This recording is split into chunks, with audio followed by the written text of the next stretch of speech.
हाय। पिछली रील में हमने जाना था कि भारत की नागरिकता खत्म करने के वो 3 कारण कौन से हैं, जिसमें सबसे इंपॉर्टेंट है वंचन, यानी भारत सरकार के पास ये राइट है कि वो आपकी नागरिकता को खारिज कर सकती है। अगर आप जन्म से या वंश के आधार पर नागरिक हैं तो डिप्रीवेशन आप पर लागू नहीं होगा। डिप्रीवेशन उन पर लागू होता है जिन्होंने नेचुरलाइजेशन या रजिस्ट्रेशन के थ्रू नागरिकता प्राप्त की हो, जिसकी कुछ 5 कंडीशंस हैं।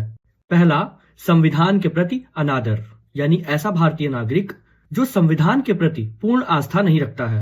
दूसरा, भारतीय नागरिकता प्राप्त करने के दौरान उसने फर्जी आंकड़े प्रस्तुत करे हों। तीसरा, भारत अगर किसी युद्ध में व्यस्त है तो वह शत्रु देश के साथ अगर व्यापार करता है या कोई गतिविधि में शामिल होता है तो भारत सरकार उसकी नागरिकता खत्म कर सकती है। चौथा, रजिस्ट्रेशन या प्राकृतिकरण के दौरान यदि वो किसी और देश में 2 साल से ज्यादा सजा काट चुका है तो वह भारत का नागरिक नहीं बन सकता।